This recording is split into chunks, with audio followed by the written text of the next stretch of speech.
Hi, good afternoon. My name is Bart Kurzea and this is Mike Rice, and we are here one day after the conference, which was held in Castle Cieszyn, very close to the Czech border.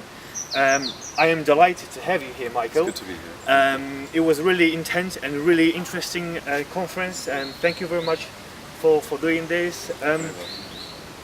For the audience, I would like to ask you some simple questions.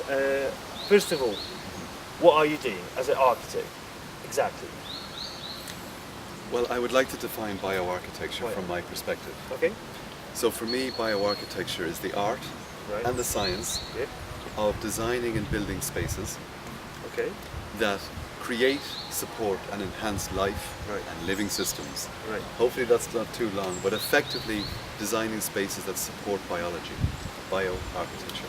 Okay. Can you elaborate a little bit more? How come the building can support the biology? What's the connection here? Well, bio to me comes first because we are biological. We're on a biologically alive planet. That's correct. So the architecture for me is again the art and science of creating a space that allows for the life to optimize, to express, explore its potential. So it's important to understand what biology is. That's my particular interest, because our experience of a space, the wind, the sun, the air, the sensations, the touch, is processed biologically. So our space is going to be affecting us through our senses, through our biological physiology. And so if we can understand what optimizes that, what makes it tingle, what is that mechanism in our body, in our mind, in our awareness, our perception, then we can design a space that not just supports that, but enhances it. That's correct.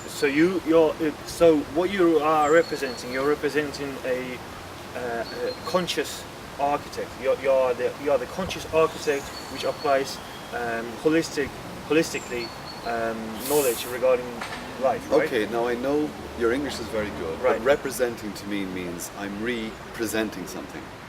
Oh, okay. So I'm not presenting anything, really. You're right.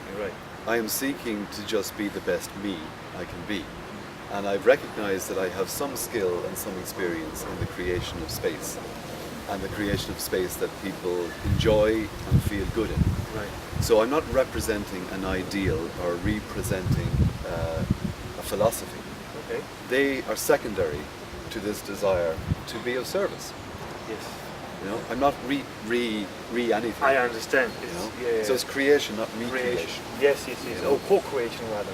Yeah, co-creation with the land, with the people, with the community, with their great-great-great-grandchildren. That's true. And co-creation with their great-great-great ancestors. Because when you start thinking holistically, you no longer just limit your perspective of what a space needs to be clear. And what is it that enhances life in buildings? What is it particularly that we are talking about? Biology loves, at a basic level, to explore and express its potential. A cell, a microorganism, a life form, a human. We wish to understand who we are and what can we become. So an environment that gives the opportunity for that process is to be alive. So effectively, we come alive when we get an opportunity to focus on something. So if your attention is naturally drawn to something, a pair of eyes, an interesting rock formation, a view from the window, a particular curve around a fireplace, whenever your attention is brought to something, we perceive it, we take in the information, and depending on the quality of that information, the harmony of that information, the beauty, effectively the beauty, we are going to have an upgrade in our sense of self. We'll have an upgrade in our experience in that room, in that building, in that space, in that environment. And so if we can design a space that creates the opportunity in a natural way, it's not about, okay, if you look to your left, you'll see a point of focus, you must become alive. It needs to be a natural feng shui, wind and water, flow, containment of our attention. So you're not directed to a wall that you must regard. It's a natural desire to feel at once alive and relaxed, open and desiring for more. So it's like a gentle push-pull between a feeling of calm, relaxation and sense of peace, and this desire or this excitement about what's next. You know, that's pretty cool. If we can design a space that does that for individuals, for families, for communities, for businesses, this is where it really kicks in, because in our experience, when we create and use create commercial structures that use these principles in the design and maintenance of this space, the commercial upgrade is amazing. I'll give a little example. I designed a community centre maybe 12 years ago. The clients gave a brief that was about this big. A brief meaning a description of what they needed. Specifically in rooms and movements, etc. So, very briefly, they had a budget and they had an expected payback time of 12 years or something like this. Based on their previous usage of space, they projected that into the new building, multiplied it, and realized they had 12 years to pay it off. When the building was finished, they paid it off in 4 years, because they had 100% occupancy levels, not 40%, you know? And they were shocked that the brief was totally catered for, even though, you never read the brief. We keep it a secret. But see, this is the process, that when you open up to this, it's a non-linear design process. The past, present and future collapse into a moment of clarity. The design emerges, and I'm a facilitator or a communicator of that design. And when we build it, it works. So the staff are happy. In this building, staff actually come in at the weekend for free, because they prefer to work here for free at the weekend than go home. Wow, that's unusual to hear. Isn't it? No absenteeism, large enthusiasm, and a beautiful community feeling within the community centre. Brilliant. Rather than, I'm an employee in that building over there, I can't wait for Friday. And so the people that come there feel home. And this is a large space, that they feel as if this is a big sitting room. And that they can talk to anyone. And that's important. That's the essence of community structure. Well, okay, thank you very much. Very interesting information. I really actually enjoyed this. Now, the question, which is quite important at the very moment. What do you think about the way we structure our cities? Is it aligned in any way to what you are discussing right now? Well, first of all, who's we and what structure? The cities are existing, and we seek to make them better by creating, yet again, points of beauty, points of focus, points of opportunity to rest and observe. So this is why town parks are necessary, because they breathe and they give us a connection, a reconnection with nature. And an urban space that doesn't have some natural component is limited in its aliveness. It might be active, but that's not the same as aliveness. It might be busy, but that's not the same as this feeling of calm engagement with life. This calm integration of perception, viewing, calmness, passivity, activity joining together.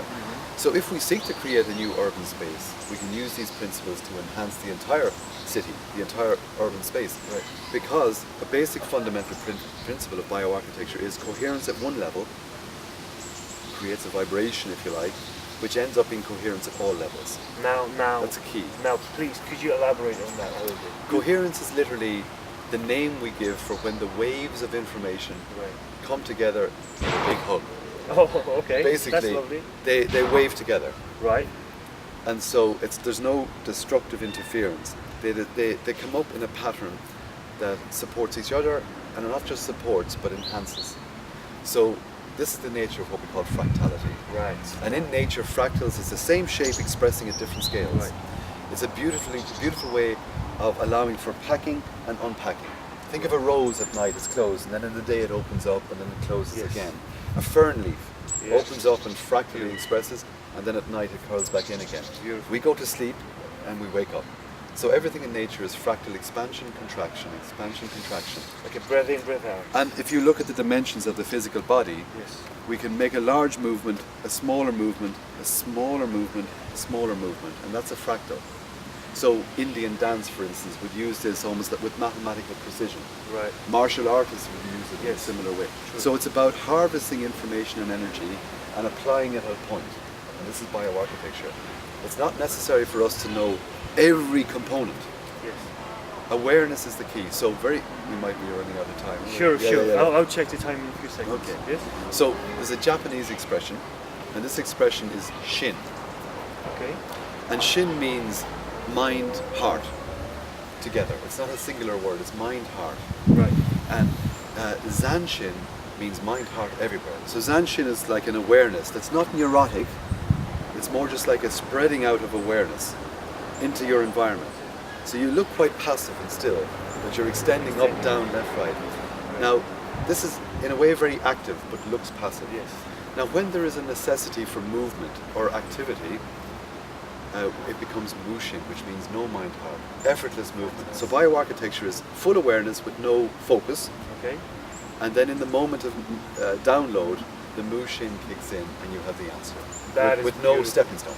And with that beautiful notes, on that beautiful note, we will end this video. Thank you very much for your attention. You're very welcome. Thank you very much.